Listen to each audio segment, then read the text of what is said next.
c'est Annick et dans cette capsule, on vous parle du fameux gingembre.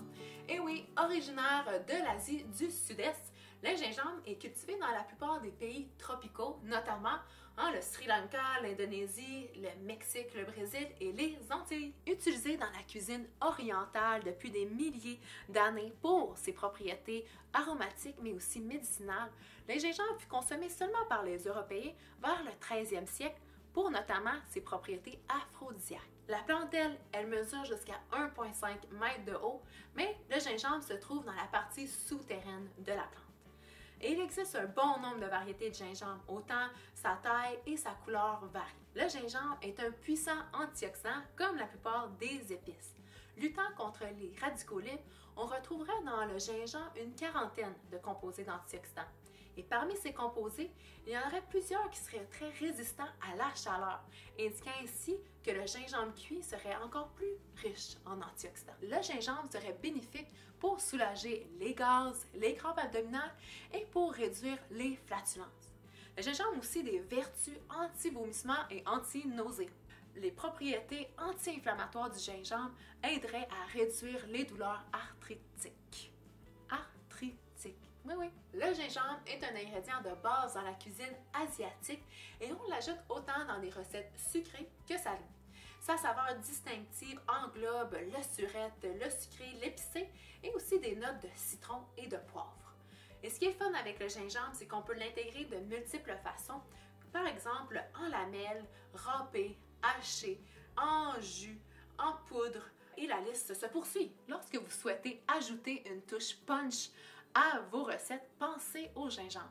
Ce qui est génial avec le gingembre, c'est que ça s'ajoute pas mal dans plusieurs types de recettes. Par exemple, des salades, des soupes, des sautés, des currys, des mijotés, des breuvages comme des infusions, des smoothies et aussi dans des desserts comme dans des gâteaux ou aussi des biscuits. Donc la liste est à profusion au niveau des recettes.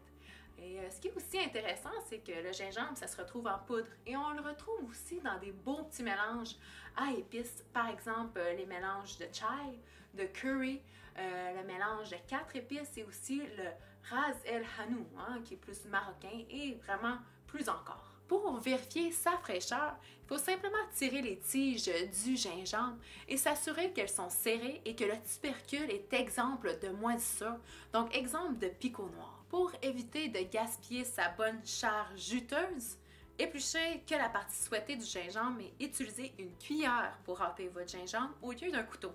Une cuillère régulière est plus sécuritaire et facilitante pour manœuvrer dans tous les replis de la racine. Prolongez la conservation de votre gingembre, mais aussi pour l'avoir à portée de main, pourquoi pas faire votre jus de gingembre? Et oui, c'est assez simple, il faut quand même avoir un extracteur à jus, mais vous n'avez même pas besoin de l'éplucher s'il est bio et de le passer 2 fois à l'extracteur à jus. Avec le jus que vous allez avoir, vous rallongez la même quantité d'eau. Et voilà, vous avez du bon jus de gingembre à ajouter dans votre bac à glaçons. Et le tour est joué, vous avez des petits glaçons à ajouter dans vos smoothies, vos jus verts, pourquoi pas vos marinades et vos sauces. Versatile, mais le gingembre se marie particulièrement avec la carotte, l'ail, le citron, l'orange, la poire, le riz, la sauce soya ou le tamari, le tofu et les vinaigres. Alors, sur ce, laissez le gingembre réchauffer votre corps et parfumez vos plats.